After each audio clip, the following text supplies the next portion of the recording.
Kabupaten Kudus, sebuah daerah yang penuh dengan sejarah, terletak di sebelah utara Provinsi Jawa Tengah dengan luas 42.516 hektar yang terbagi dalam 9 kecamatan.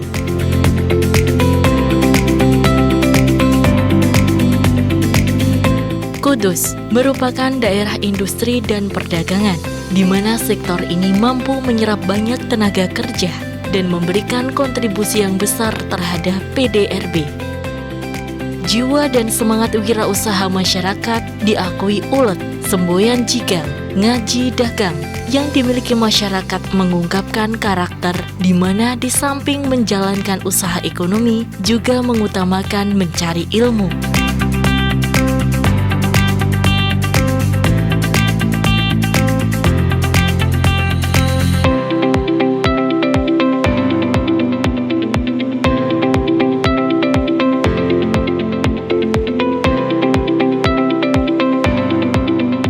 Dilihat dari peluang investasi bidang pariwisata, di Kabupaten Kudus terdapat beberapa potensi yang bisa dikembangkan baik di wisata alam,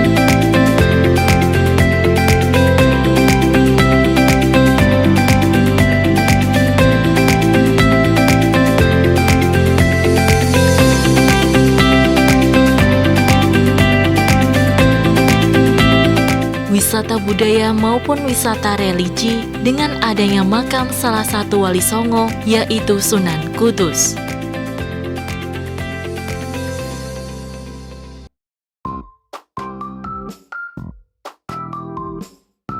Kabupaten Kudus juga dijuluki sebagai kota kretek karena di kawasan industri Kabupaten Kudus berdiri pabrik rokok dan juga terdapat kawasan industri hasil tembakau. Dari Kabupaten Kudus sendiri telah menyumbang cukai rokok yang besar untuk negara sehingga dari hasil tersebut Kabupaten Kudus juga mendapatkan dana bagi hasil cukai, hasil tembakau dari Kementerian Keuangan Republik Indonesia.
Surya tenggelam.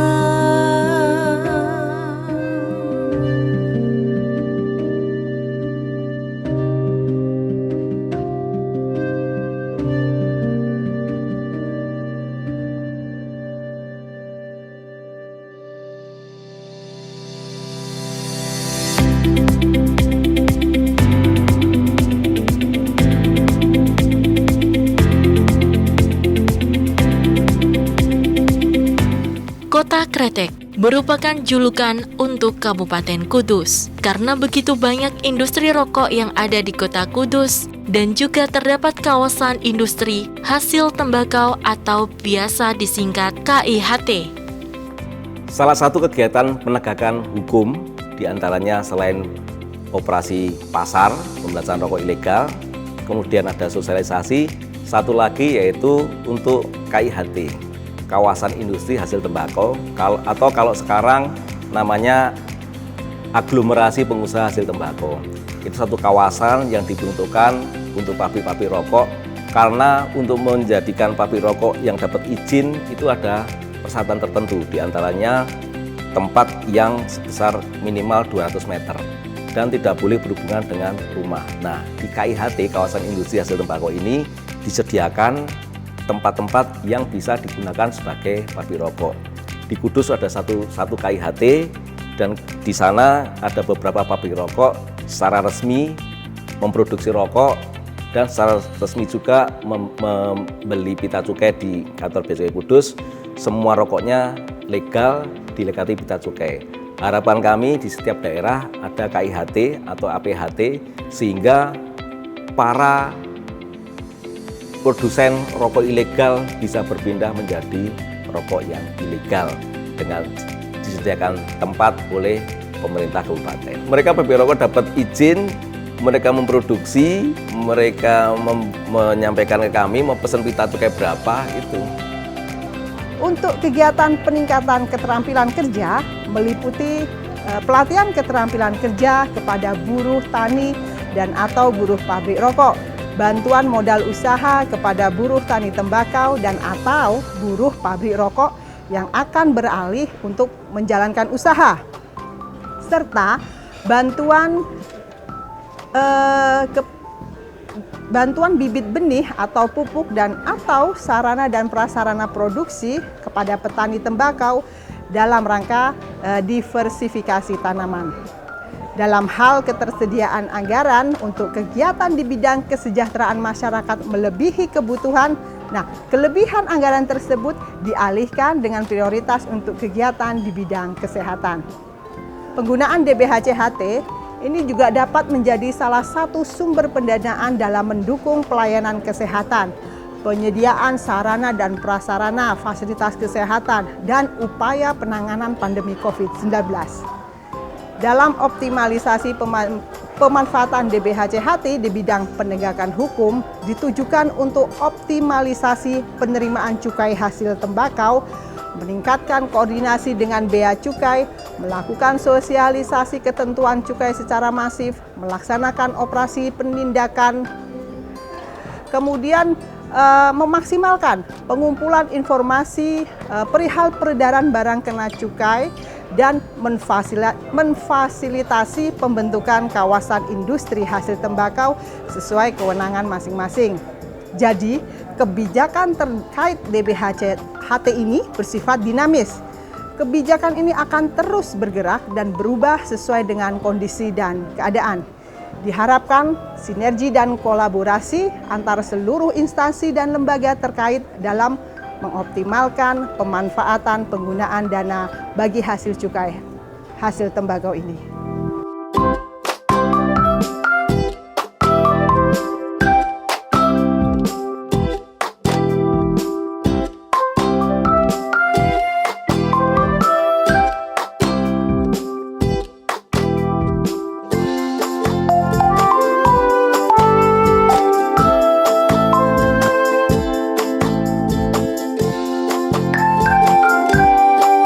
Nama saya Bapak Kusmanto dari PR F10N Group Kudus, beralamatkan di LIK KIHT Megawon, Jati, Kecamatan Jati, Kabupaten Kudus. Sebelum saya di KIHT Megawan Jati Kudus ini, kita tembakau, Pak. Kita perajin tembakau. Syukur alhamdulillah ada rezekinya. Di sini ada tempat kosong, ditawarin kita di KIHT Megawan ini mulai dari 2020 bulan September. Ya, pertama kali kesulitannya mencari tenaga kerja. Kita lagi produksi awal, itu cari tenaga kerja sulit. Soalnya itu dapat orang sekitar 8 orang pertama kali kita produksi itu. Yang 2 orang giling sama condong, yang 1 mandor, yang 1 yang tenaga giling itu. Nah, dari bantuan pemerintah saat ini belum, Pak. Cuma fasilitas gedung, fasilitas tempat aja, sama kadang ada pengawasan lah. Kita ada tinjauan-tinjauan, ada buat kedepannya pabrik ini harus seperti apa gitu, dibimbing, Pak, kita lewat bimbingan. Nah, dulu ada mesin, cuma sekarang udah tidak ada mesin filter itu kayak sini dulu. Ya, dulunya kita awalnya tembakau, perajin tembakau. Nah, alhamdulillah tembakau kita jalan di pasaran. Nah, kita buat kedepannya kita ada kayak gitu. Proses kedepannya mendirikan pabrik rokok itu. Awalnya dari tembakau. Ya, tembakau dulu, perajin tembakau. Nah, tembakau itu dari proses apa? Proses dari nol. Dari petani. Nah, dari petani diambil, ya kita di blower dirajang itu. Nah, kita difermentasi, nah, langsung kita buat di setel itu, Pak. Ya, kesulitan pertama itu dari awal produksi itu rasa kita kan belum tentu di pemasaran itu cocok. Per daerah itu kendalanya per daerah, Pak. Nah, seperti daerah kayak daerah Sumatera, daerah sama Jawa Barat kan beda. Kendalanya di daerah itu rasa itu menurutnya itu daerah masing-masing itu beda-beda seleranya itu tidak sama. Nah, kalau kita penjualan dari awal kita ya lokalan dulu, Pak. Pertama lokal, nah kita nyebarin daerah-daerah ini syukur alhamdulillah yang paling ramai itu daerah Jabodetabek sama khususnya wilayah Jawa Barat. Ya, sama daerah Pulau Bangka ada. Pulau Bangka, Sumatera ada, daerah Bengkulu itu. Paling jauh kita dulu itu di NTT itu, di Pulau Alur dulu. Mas sekarang nggak jalan itu. Kita yang paling ramai itu di Jawa Barat itu. Ya, kalau pengurusan cukai rokok itu mudah, Pak. Kita ngurus itu ya sekitar dari kita kalau merek itu dari pihak perindustrian ada laborat itu. Nah, kita kan sebelum buat kan ke laborat dulu, nikotin. Nah, nikotin itu ya paling tidak ya 1 sampai 2 minggu lah. Jadi langsung ada pengurusan ke bea cukai. Kalau pengurusan bea cukai merek itu cepat, Pak. Paling kurang lebih 1 minggu sudah jadi. Oh gitu, kalau cukai itu menurut HJE itu. Kan isi 12 HJ-nya berapa, yang 16 berapa, yang 20 berapa, beda-beda itu. SKT, kretek ya. Nah, satu bungkusnya itu, satu batangnya itu 118 itu. Per batang itu. Oh, kalau kendalanya itu gini, Pak. Kalau kita syukur, kalau enaknya yang resmi, Pak. Buat kedepannya itu. Nah, legal itu kendalanya pemasaran itu di daerah Sumatera itu, Pak. Nah, kita kendalanya di sana itu banyak yang tidak resmi, tidak pakai pita cukai resmi. Yang filter itu, kebanyakan itu. Yang isi 20 itu yang kita di sana ada jalannya seperti itu. Terus kita alhamdulillah ada distributor dari Jawa Barat itu pakai pita cukai resmi itu, kedepannya lebih bagus itu, Pak. Ilegal. Kita terus terang belum pernah, Pak. Kita tanggapan. Nah, penanggapan, nah itu kan gini, Pak. Kalau itu kan masing-masing pribadi. Nah, dia ilegal. Nah, kalau saya sarankan ya dia itu yang resmi aja buat kedepannya. Jangan yang ilegal. Oh, yang tidak resmi. Nah, resmi itu keuntungannya kita buat kedepannya itu lebih bagus, Pak. Nah, omsetnya itu kalau udah masar itu lebih naik, operasional produksi itu meningkat ke depannya itu. Kalau kita ilegal, tidak resmi, ya kita kena itu udah habis itu langsung gitu. Kita enak yang resmi itu buat ke depannya. Oh, saya sarankan ya buat yang resmi ada, soalnya yang resmi itu menambah pajak, ya juga ada penambahan negara buat perbaikan lah. Caranya ya dikembalikan ke masyarakat, soalnya kan ada pengembalian cukai Pak. Yang ibu-ibu ini kan tiap per bulan, per 2 bulan kan dapat pengembalian cukai itu. Ya buat kedepannya yang masih tidak kan resmi itu ya ditinggalkan. Yang itu saya kan yang murah Pak. Kepennya itu yang murah dapat isi banyak biasanya itu. Ayo kita gempur rokok legal. Nah, kita ya resmi aja buat kedepannya biar masyarakat lebih tahu, ngerti. Nah, soal itu soalnya buat penambahan pajak kita. Kembali lagi, pemasukan cukai rokok juga untuk pembangunan nasional.